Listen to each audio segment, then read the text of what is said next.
your rest might still get interrupted. Somebody needed something. Somebody has a problem. Somebody had an opinion. Somebody made you feel guilty. Somebody reminded you of what still had to be done. So now, as adults, we say we want rest, but when rest shows up, we don't know what to do with it. Welcome back to Mindful Mondays with Maria, where we center Black neurodivergent lives, Black families, advocacy, healing, education, and justice. I am Maria Davis-Pierre, and I am CEO and founder of Autism in Black. And today, I want to talk about something that sounds simple on the surface, but for many of us, it's not that simple at all. Rest. Not just sleep, not just taking a nap, which I'm all for taking naps. I take naps, okay? Not just sitting down for 5 minutes while still thinking about everything else that needs to be done. I'm talking about real rest. The kind of rest where your body is not bracing. The kind of rest where your mind is not scanning for the next problem. The kind of rest where you are not proving your worth.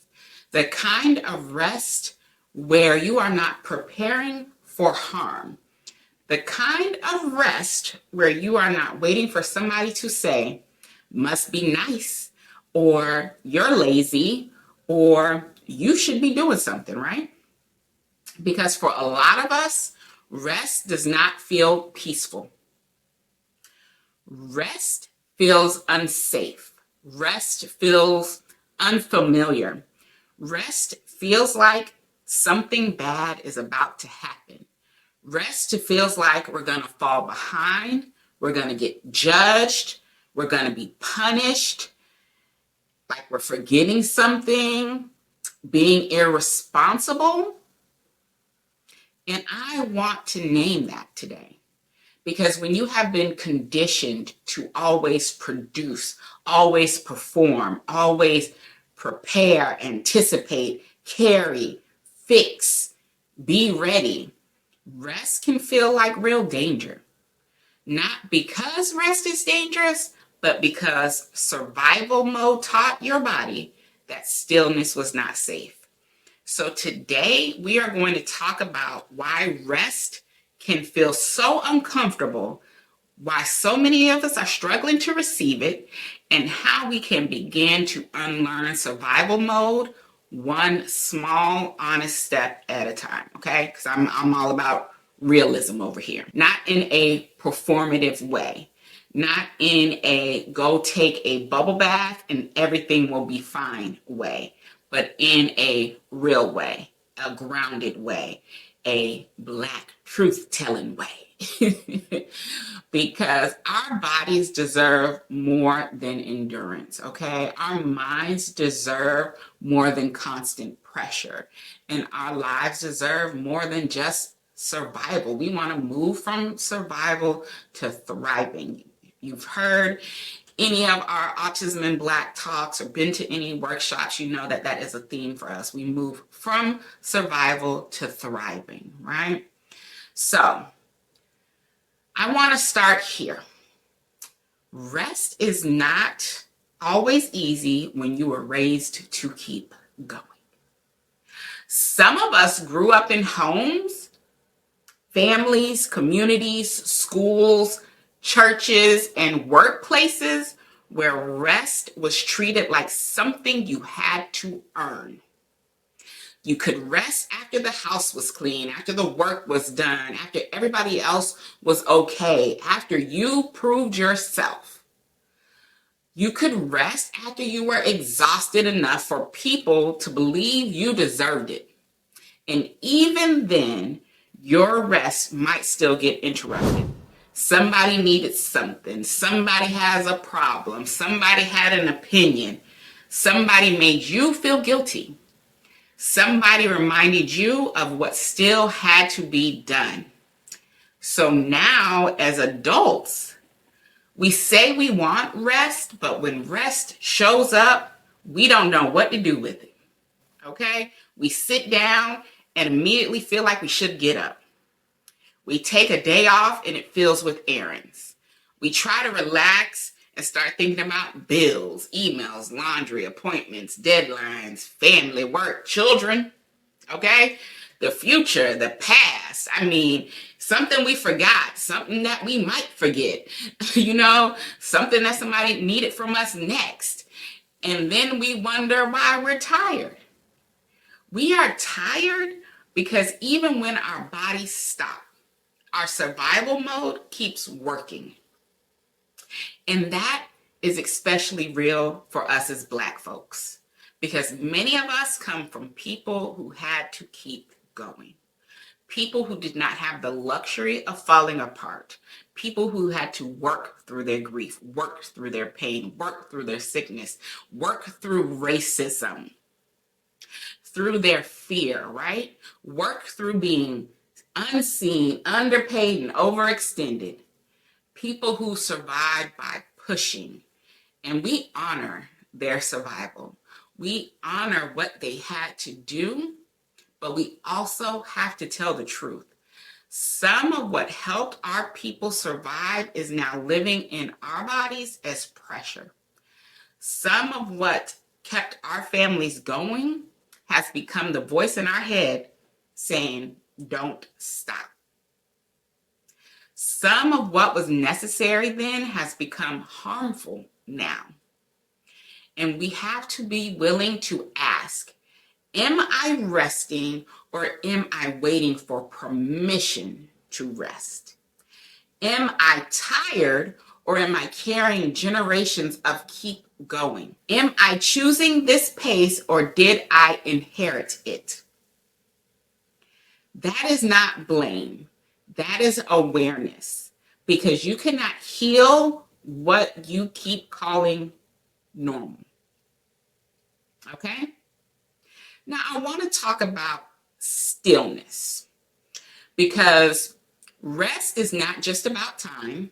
Sometimes we have time and still can't rest. Okay? You can have a quiet house and still feel tense. You can have a free afternoon and still feel guilty. You can be lying in bed and still feel like your body is on alert, okay? You can be on vacation and still be checking messages, making lists, planning the next thing, wait for something to go wrong. I live with a person like that. Dr. Barry is that person. I'll be on vacation doing those things, right? This is what I mean when I say rest can feel unsafe. Because for some of us, that stillness feels suspicious. Like, why is it so quiet? What am I missing? What is about to happen, right? You aren't ready. You won't go.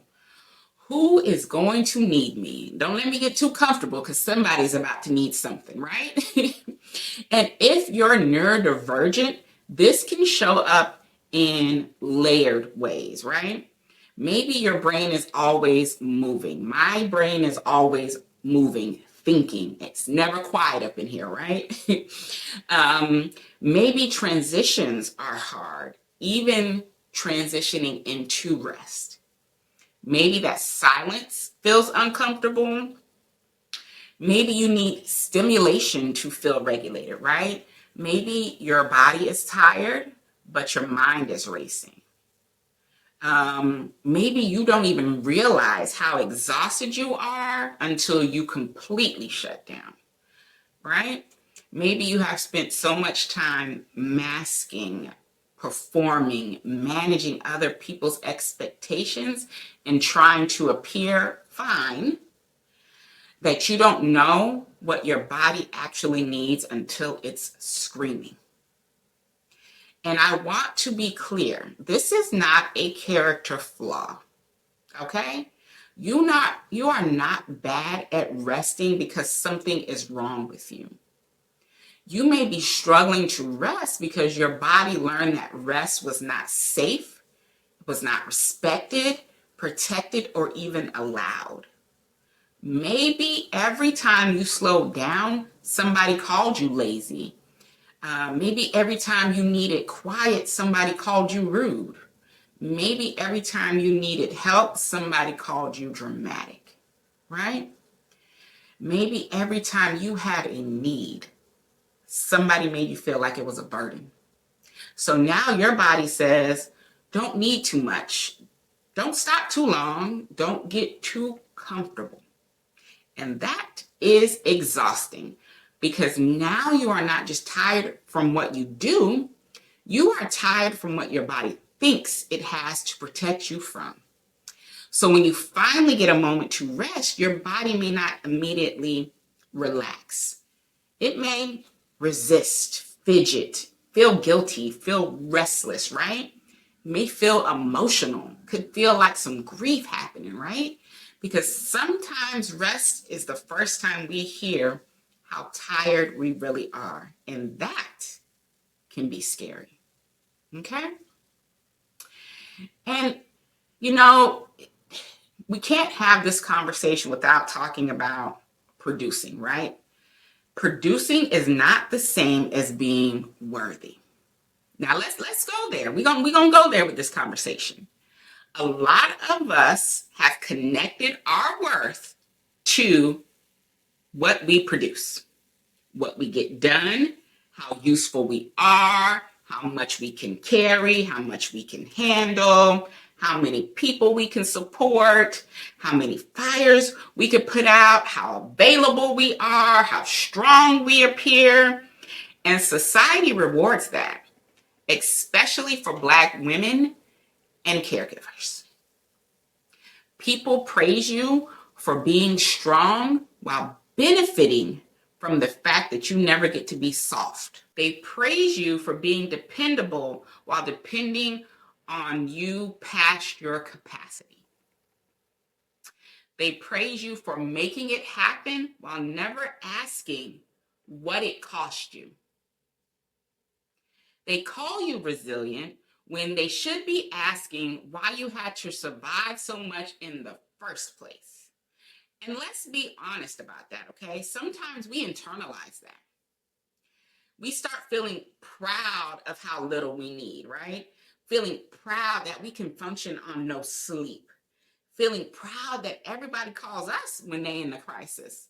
Start feeling proud that we can just push through anything until our bodies start keeping score, until we are burnt out, until we are resentful, numb, cannot focus, and snap over something that seems so small, right? Until we cannot remember the last time we felt like ourselves. Until you realize we have built a whole identity around being needed but not nourished. That right there is a hard truth. Being needed is not the same as being loved. Being productive is not the same as being well. Being strong is not the same as being supported. And being busy is not the same as being purposeful. Some of us are busy because we are scared to stop. Scared of what we will feel, scared of what we will notice, scared people will be disappointed, scared everything will fall apart, right? But rest asks a different question.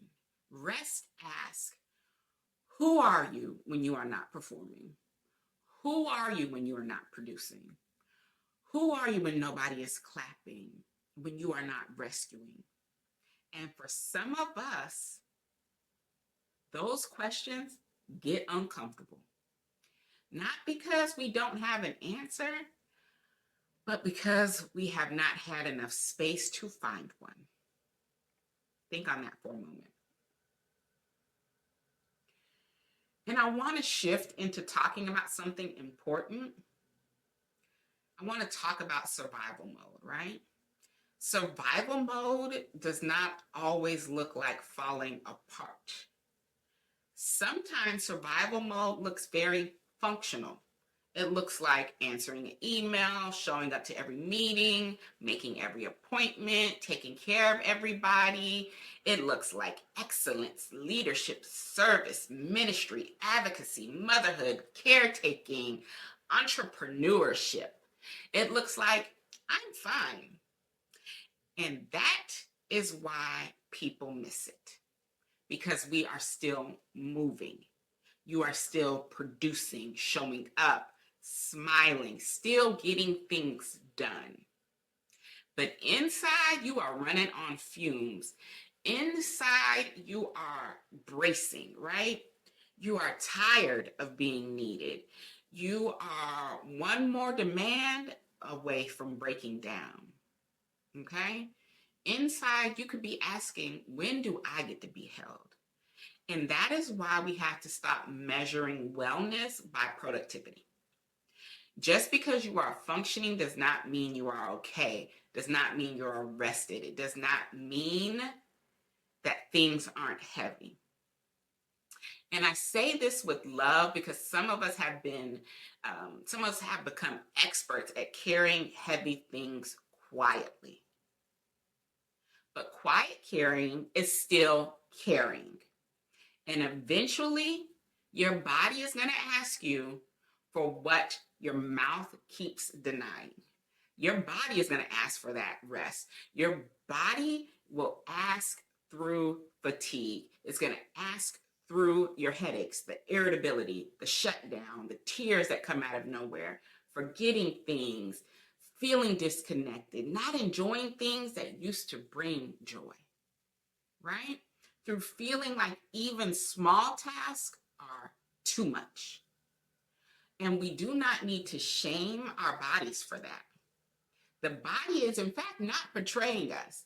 It's actually telling us the truth. It's saying, I can't keep living like this. And sometimes healing begins when we finally stop arguing with our own exhaustion, okay? I want to say something that I think matters. Rest is not always soft at first. It's not. That's just a reality. Sometimes people talk about rest like it is instantly peaceful. Like you just light a candle, turn on some music, put your phone down, and suddenly everything in your spirit is just settled. Okay? And maybe sometimes it does, okay? I'm not going to act like that doesn't work. Maybe sometimes it does. But for many of us, the first layer of rest is uncomfortable. Because when you slow down, feelings come up. Grief comes up, anger, sadness, loneliness, all of those feelings. The realization that you've been overextended, that the resentment that you've been swallowing, right? The truth about how little support you have, all of that is coming up. And that can make rest feel like a threat. Not because rest is wrong, but because rest gives your body enough quiet to tell the truth. Okay? And we know that truth can be uncomfortable at times. So if you are trying to rest and you feel emotional, that does not mean you are doing it wrong. If you try to sit still and you still feel restless, that does not mean you're failing. Okay? It means your body may be learning something new. And learning can take some time, right? When we're learning new things, we don't automatically get it. And if resting is new, it's some learning that can take some time, right? We do have to stop expecting our bodies to immediately trust peace after years of pressure. We have to stop expecting ourselves to undo survival mode in one weekend. It's not reality, okay? We have to stop turning rest into another performance, is what it boils down to. Because that is what we do sometimes. We make rest another thing to be good at. We start judging how we rest, start comparing our rest to others. We start saying, I should be meditating better. I should be sleeping better. I should know how to relax. I should be healed by now. No, no, no, no, no, no. Rest does not need to be another place where you are criticizing yourself, right? Because rest, it can be messy. It can be awkward and small and imperfect. Rest can be 5 minutes in the car before you go in the house, when you have to switch modes from professional to family, right? Rest can be not answering the phone the first time it rings, or if it rings at all, right? Or after how many times it rings. It can be sitting outside without trying to solve your whole life. It can be eating and enjoying that meal and not multitasking. It can be asking for help. Rest can be canceling something that your body had already said no to, letting the laundry wait, choosing not to explain yourself to somebody committed to misunderstanding you. That's an important one, because sometimes we'll be so committed to let people know who we are, and they're already committed to misunderstanding us. So you choosing not to explain can be rest. Rest can be telling the truth. I am tired. All of those things are rest. So, what does it look like to unlearn survival mode, right? Not as a cute phrase, not as a social media caption, but in real life. First thing it starts with noticing, not fixing everything overnight, not changing your whole life in one day, just noticing. Noticing when you feel guilty for sitting down, right? Notice when you apologize for having needs. Notice when you say yes because you are afraid of disappointing somebody, right? Notice when you call yourself lazy for being tired, right? That noticing matters, because once you notice the pattern, you can begin to interrupt it. And not interrupting it with shame, with gentleness, with honesty, boundaries, right? The interruption could sound like, I'm allowed to pause. That doesn't have to be done right now. I can respond to that email tomorrow. It can sound like, my worth is not measured by how exhausted I am, right? I can be unavailable and still be loving. That one is a big one, okay? Because some of us have been taught that love means constant access. If people love us, they can reach us anytime. If we love people, we must respond immediately. If we care, we must sacrifice. If we are good people, we must stretch.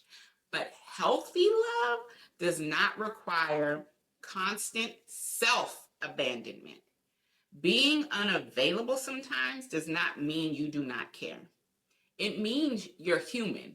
It means you have limits. It means that your body matters too.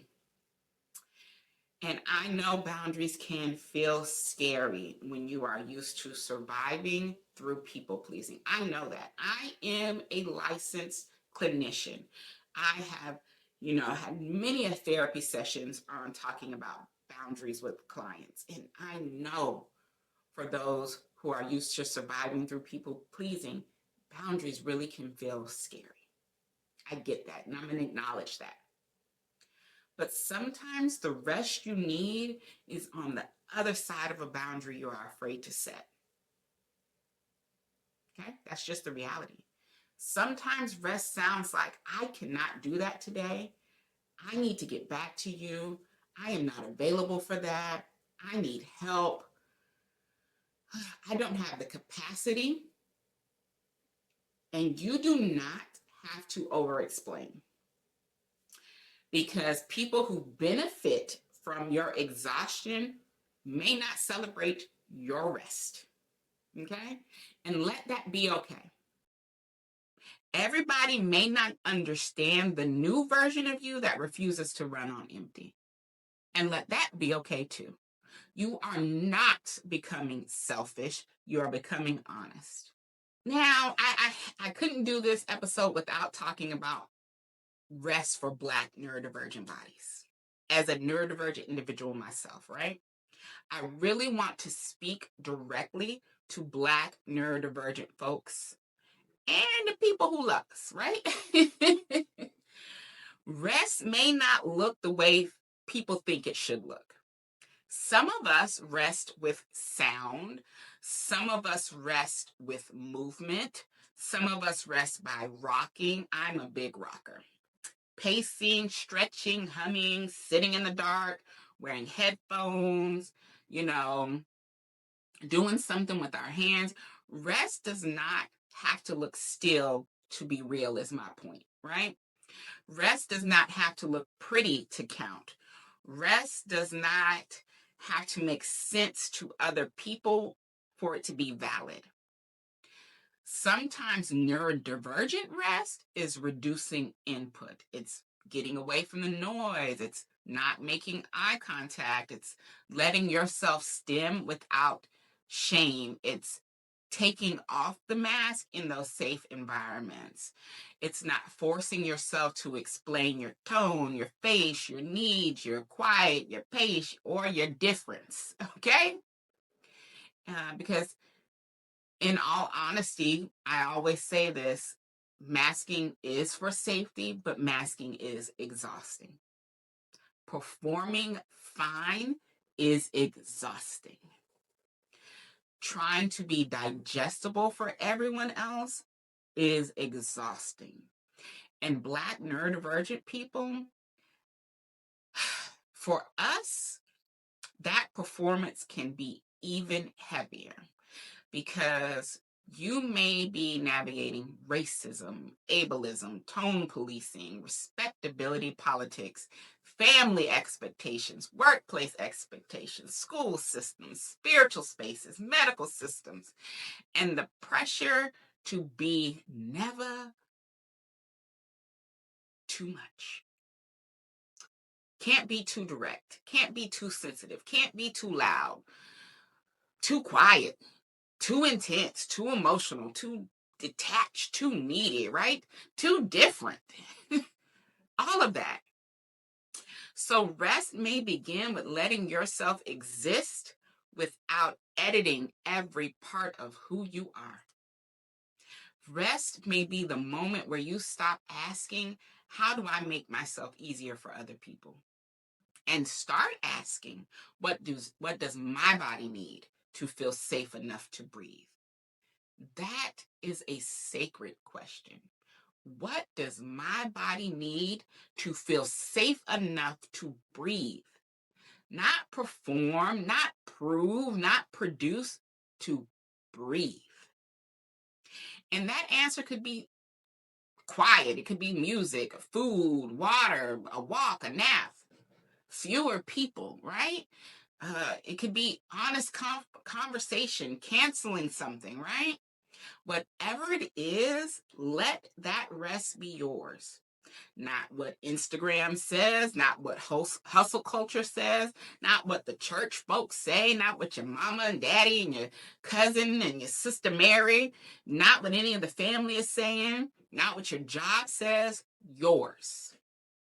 Okay? Are y'all hearing me? I hope you are.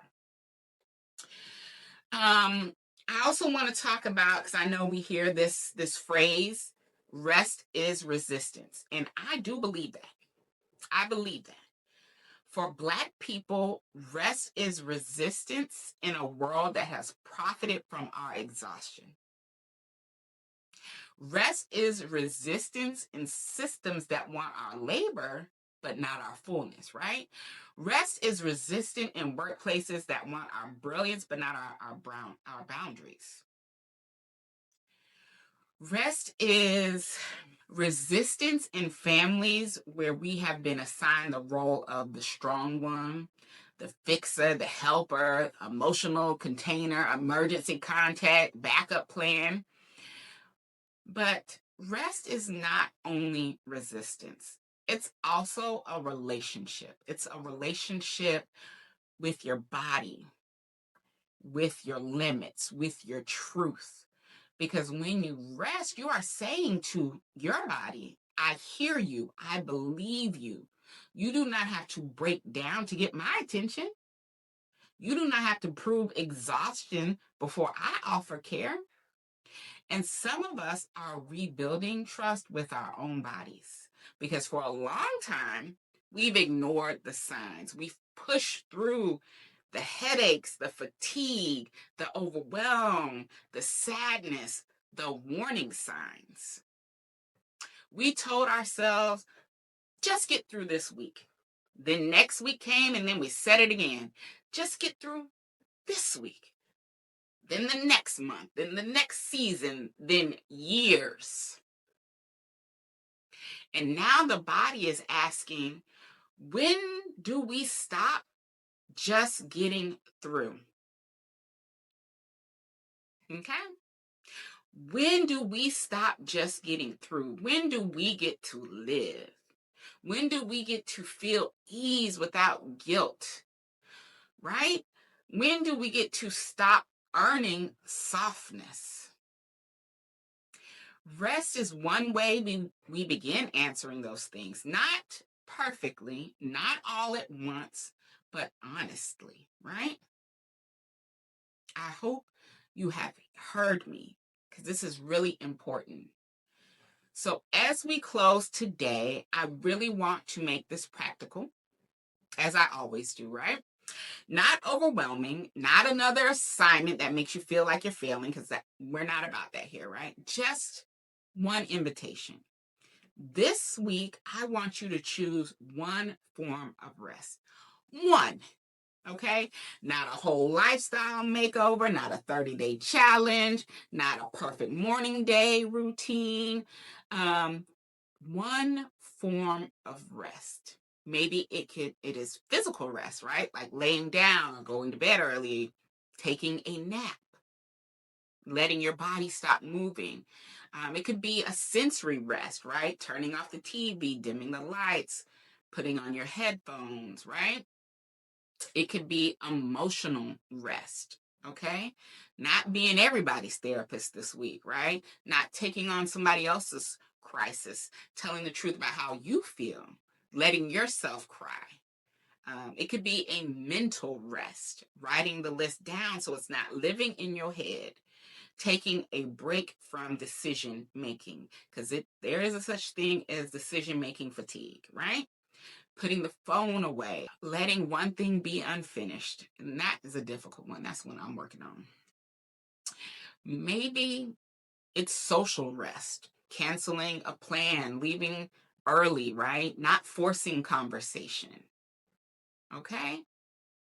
Maybe it's creative rest, doing something with no outcome, no product, no post, no performance, just joy. Whatever it is, name it, because naming it makes it real. And I want you to ask yourself, what kind of rest does my body actually need this week? Not what kind of rest looks impressive, not what kind of rest somebody else thinks I should choose. What kind of rest does my body need? And then you're going to give yourself permission to practice it imperfectly. Because the goal is not to master rest. The goal is for you to return to yourself. Okay? So, family, I want to leave you with this. Rest may feel unsafe at first because survival mode has become familiar for a long time. But familiar does not always mean healthy. And unfamiliar does not always mean wrong. Okay? You are allowed to rest before you break. You are allowed to pause before everything is done. And for those of us who have been living in survival mode for years, I want us to be gentle with ourselves because we didn't learn this overnight, so we're not going to unlearn it overnight, okay? But we can begin with one pause, with one boundary, one honest no, okay? you can practice. And this week, that is my invitation to you. Naming that one form of rest you are going to practice. You can drop it in the comments. You can say it out loud. You can write it down. Tell somebody who's going to honor it. And then protect it like it matters, because it does. Your rest matters, right? Your body matters. Your peace matters. We were not created just to produce, perform, and prepare for harm. We were created to live, and living requires rest. As always, this is Mindful Mondays with Maria. Take what you need from the conversation, okay? Share this with somebody who has been calling exhaustion normal, okay? Or share it with yourself if that's what you've been doing. And I will see you next time for the next episode of Mindful Mondays with